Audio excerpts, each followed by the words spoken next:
So everyone's heard of automation. Off we go. AI.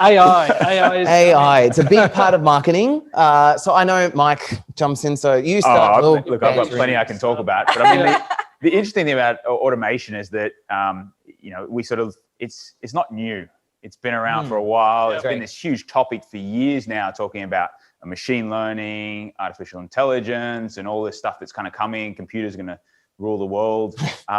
I'm sure that'll happen eventually, but what's been really interesting, not 2021, which is interesting because, we look at what it can do for us, and it can be very powerful so long as we don't try to over-rely on it, because the technology, as far as we're concerned, it's helpful, but it's not quite there yet in terms of being able to take over. And that's actually a really good point, because a lot of people ask me about like AI marketing, and they go, oh, chat bots and all this kind of stuff. And the problem that's happening, and what we're seeing at the moment, which is one of our key trends, is that there's that conversational marketing. So where it was like everyone jumped into AI and bots and automation, and it was kind of like, oh, it's not quite ready yet. Customer service wants that. And then it kind of been like, quick, put humans back in the element. And so what we're finding now is on websites is it's like AI starts and the bots start, and then it's like take over from humans. Humans jump in, don't they? The conversation. I mean, has anyone seen that? Well, I'm seeing there's two scales to it. There's large scale AI and automation like programmatic, etc., which is really starting to work. But that's big data, that's big AI, and that's expensive AI. But the smaller stuff, with exactly as you said, with whether it's chatbots or pops up with a messaging, and it starts off automated, and it leads you down a funnel. So the mundane tasks are being taken away. So the easy bit, which is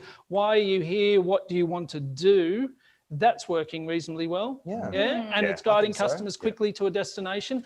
And then human interference comes in, and humans basically take over from there, is what we're seeing. And that's it, right? Because the big corporations, they can afford to really put all that money to get that very intelligent, fully immersive experience. But the smaller brands can really use automation as well. Definitely. Even with those more personalized banner ads, or if they've watched I do videos. So if they've watched the full video, that they're interested in that particular product, then you can start an email campaign or questions around the automation of that product. So there are ways that you could really streamline, a small business could streamline using this without having to put a huge amount of money exactly. That's where I see the real exciting usage of it. Is that when you look at what it can do for repetitive tasks, things that are happening, whether you have to have huge amounts of involvement, it's doing the same thing over and over again. In terms of email marketing and email or lead nurturing and stuff, automation tools are fantastic. There's just so much power,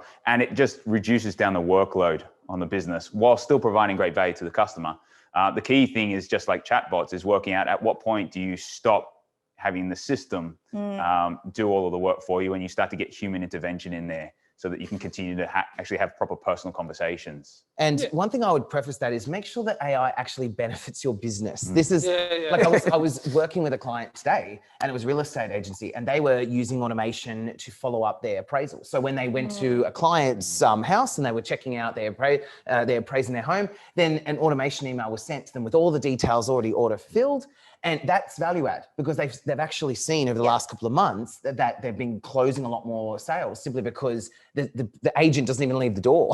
And it's like, here's all the information and here's all your things, and here's how you apply. That's really good use. It's not for the sake of AI, which is what businesses can get caught up on. It sounds trendy, and so they jump on it. Well, one of the key benefits there is speed. It's something that if you looked at and tried to rely on a human to try and interact and do all those things, we put it in this to-do lists. We'll get to that eventually. Back to the list.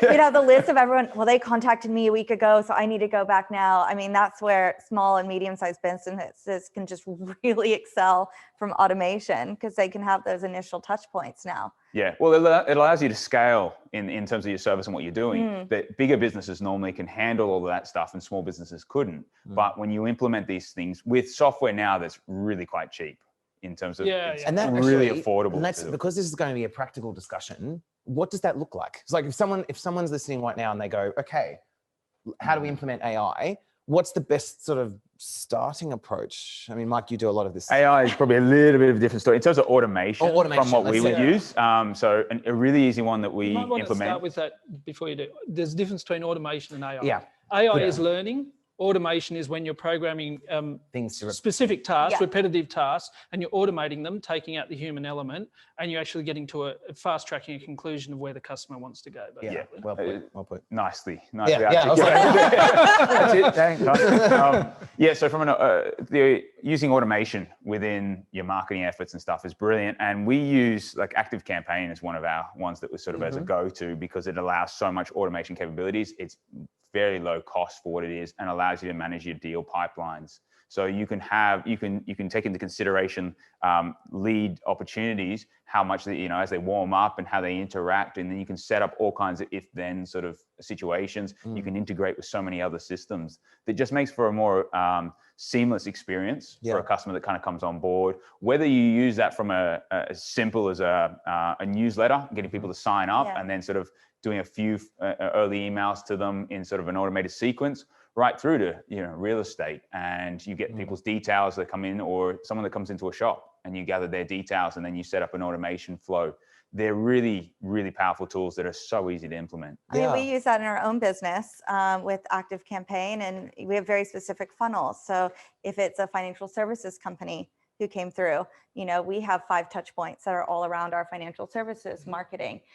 Whereas if it's a not-for-profit, they get a completely different automated service. And all of a sudden, instead of having 3 to 5 team members that are just keeping up with making sure we're nurturing all these leads and educating these potential clients, we can utilize automation, and it's amazing. It's the way to do it. So and that's what's going to be doing. From a branding perspective, I actually like the automation from a branding perspective because we can actually start really isolating different target audience, and we can really channel our messaging through, and we can keep that brand consistency so that we're taking out some of the differentiation that used to come in, or the noise. And all of a sudden, remove the humans. But it does. It allows us to really plan a little bit further in advance, and you can drive that automation and you can drive that conversation with them. In the knowledge that just don't overstep it. And from your perspective, Chris, the one other thing I like it, which would play to your ears, is that you actually get to ensure that the language is the correct language. So that when somebody starts talking to you, they're getting the right message, and they're getting it, even if it's as basic as automating a Facebook ad response. So, do you want us to contact you on A, B, or C? The way that you talk to somebody, what language you use, and how that message is delivered, all comes back to brand and messaging. Oh, and a lot of clients actually been doing that for me. Like recently, they've been going, here's all the chatbot stuff. And they give me this network. And they go, this is the stuff we want it to say, and now make it our tone. All the time. And it's little things like even, like you mentioned, Kristin, it's like, you've got someone that you need to automate a message to, for example, and you need it to sound like the brand, sound like that. So the person doesn't have to get involved. It's like straight off. I mean, so really people are worried about automation because some feel like it's not personal enough, when in reality, this allows us to make it it really allows personal. you to make sure it's saturated with your tone of voice and your brand identity. It allows us to create very specific video content that's right towards that customer. So in reality, if it's done correctly, it can actually be a even more personal, streamlined experience. And that's the interesting one there is that it's making sure that you're using it not to do all of the legwork and like having AI try and work out and solve all the problems is where we actually see it really comes unstuck and doesn't do a very good job. Whereas if we use it just to refine good strategy, so when we're using it, so in Google Ads, for instance, we can use machine learning and AI to improve our ads and ad performance, because you look at Google will automatically optimize the ads and show the ones that are performing the best, getting the best conversion rates, or depending on what settings we choose. And so it will then tailor the messaging, but we have to start off with reasonable messaging and a reasonable understanding of targeting the right keywords, the right audience beforehand. And if we do it that way, we get really amazing results. Whereas if we don't, and we just kind of let Google do its thing with just some very poorly targeted words and stuff, it'll actually spend a whole lot of money very fast. Because what you're basically doing is the computers and the machines are basically learning from a huge wide set of potential options. And so it's got to test all of those and spend money testing all of that. And then goes, no. Spend your money. And it's like that, not like that in terms of companies worried about you spending a whole heap of money trying to work it out. That's fine. So long as you can kind of narrow it down early on and really focus the campaign, Then when it comes to the fine tuning of things, we find that it really works well to absolutely optimize a campaign and get the best possible results. So long as you don't, as I say, let it do everything. Yeah. So look, for me, automation is one of those ones. It's a trend on our discussion tonight because it's here and it's here to stay. It's here to stay. Same with the AI. Yes. If you're not using it now, you should start thinking about it. There's lots of experts out there who can help you with it. And you don't need to leap in and think that, oh my God, I've got to go big with AI and automation. You can actually start really small and get really good benefits for your business. So with that, I think that was a really good time. Perfect. It's not that it was Kristin was I know. So that's what we're trying to say is that jump on automation, it's here to stay, and there can be small steps, big steps, whatever you feel comfortable with.